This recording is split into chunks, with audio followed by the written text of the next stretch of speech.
Welcome, dear listeners, to Shadowy Secrets, where we delve into the most chilling tales of terror. Today's story is not just a tale, it is a true event, a documented haunting that has baffled paranormal investigators, skeptics, and even the police.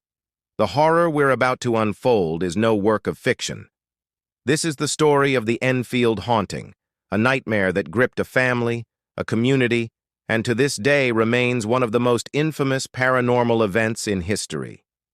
But be warned, what you are about to hear may keep you awake tonight. This is not a story for the faint-hearted.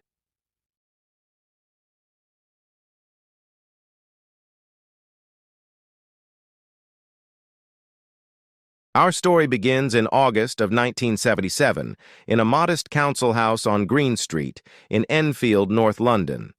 This was an ordinary, unremarkable house occupied by a single mother, Peggy Hodgson, and her 4 children. Peggy was struggling to make ends meet after separating from her husband, and like many working-class families in England at the time, life was far from easy. But what happened next had nothing to do with the challenges of daily life. It was something far darker, far more sinister. It all started on an ordinary night. Peggy was preparing dinner in the kitchen while her children, Margaret, Janet, Johnny, and Billy, played upstairs. Janet, the second eldest at just 11 years old, would soon become the center of this terrifying ordeal. That night, strange noises began to echo throughout the house, thuds and bangs that seemed to come from nowhere. At first, Peggy thought nothing of it. Perhaps it was the house settling, or the children moving furniture upstairs. But the noises persisted, and soon, they were impossible to ignore. Peggy climbed the stairs, only to find her children standing motionless, their faces pale, eyes wide with fear. "Mom," Janet said, her voice trembling, "the furniture is moving by itself." Peggy's heart skipped a beat. She stepped into the children's bedroom, and what she saw made her blood run cold. The chest of drawers was moving, slowly but surely, across the room, as if being pushed by an unseen force. Peggy rushed forward, trying to push it back into place. But no matter how hard she tried, the chest kept moving toward the door, as if something, or someone, wanted to trap them inside. Terrified, Peggy grabbed her children and fled the house, running to a neighbor's for help. Little did she know, this was just the beginning of their ordeal.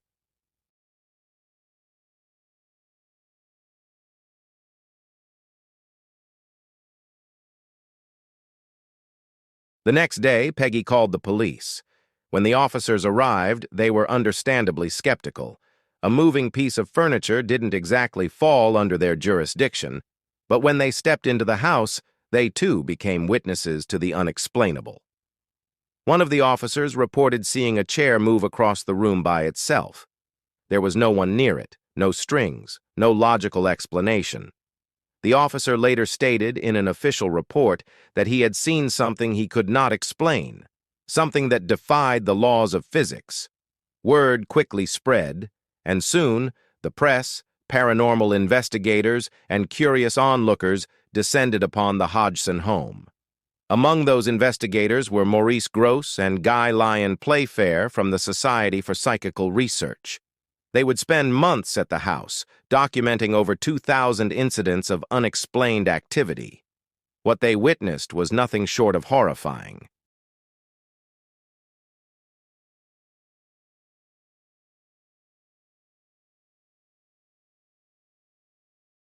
It soon became clear that the entity, or entities, responsible for the disturbances had focused its attention on 11-year-old Janet. She would wake in the middle of the night to find herself being violently thrown from her bed. Objects would fly across the room, crashing into walls with incredible force. But it wasn't just the physical disturbances. Janet began to exhibit strange behaviors, speaking in a deep, guttural voice that was not her own. The voice claimed to be that of a man named Bill Wilkins, who had died in the house many years before. "I'm Bill. I used to live here. I died in that chair." The voice would speak through Janet for hours at a time, and it was clear that this was not a child pretending. Janet would often be in a deep trance when the voice manifested, completely unaware of what she was saying. Investigators recorded hours of these sessions, and the voice was analyzed by speech experts, who concluded that it was not physically possible for an 11-year-old girl to produce such a voice. The haunting escalated further. Furniture was overturned, toys were thrown across the room, and even heavy objects like books and chairs were hurled with terrifying force. Janet began levitating, her body lifted into the air by unseen hands. Neighbors and investigators alike witnessed her floating above her bed, her face contorted in terror. It was as if the entity was growing stronger, feeding off the fear and chaos it created.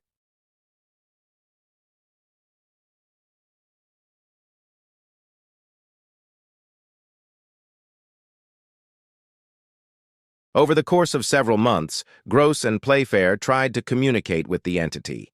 They asked questions, and in response, they received knocks, bangs, and sometimes direct verbal answers through Janet. The investigators were torn between their scientific skepticism and the undeniable evidence they had gathered. Some believed that Janet was faking the entire thing, perhaps as a cry for attention. But the sheer volume of witnesses, including police officers, neighbors, journalists, and even the investigators themselves, made it hard to dismiss. One of the most disturbing aspects of the case was the malevolent presence that seemed to inhabit the house. Grossa reported seeing strange shadows, and there were times when the temperature would suddenly drop, the air becoming icy cold, as if death itself was looming. Janet's health began to deteriorate. She became withdrawn, her face pale, eyes sunken. She claimed to hear voices in her head, telling her to hurt herself and others. It was clear that whatever was haunting the house was taking a toll on her both physically and mentally. The media circus surrounding the case only made things worse. Journalists camped outside the house, eager to capture a glimpse of the supernatural. But for the Hodgson family, this was no spectacle. It was a living nightmare.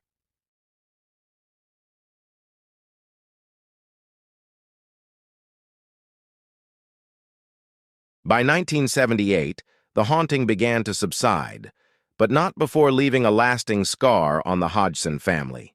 Janet, now a teenager, was eventually sent away to a psychiatric hospital for evaluation. Despite the doctor's best efforts, they could not find a logical explanation for what had happened to her. The haunting had left the family broken, traumatized by the events they had endured. They moved out of the house shortly after, unable to continue living in the place where their lives had been turned upside down. But even years later, Janet would continue to experience strange phenomena. She claimed that the entity had never truly left her, that it was always lurking in the shadows, waiting.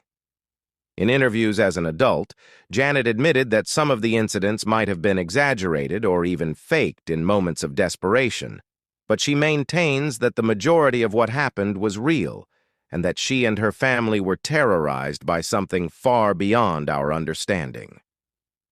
The Enfield haunting remains one of the most well-documented cases of paranormal activity in history. To this day, skeptics and believers alike continue to debate the events that unfolded in that small suburban house. But for those who were there, who heard the voices, saw the objects move, and felt the chilling presence in the air, there is no doubt. The Enfield haunting was real, and it serves as a terrifying reminder that sometimes the shadows hold secrets far darker than we can imagine. So, dear listeners, as you turn off the lights tonight and settle into bed, just remember, what happened to the Hodgson family could happen to anyone, even you.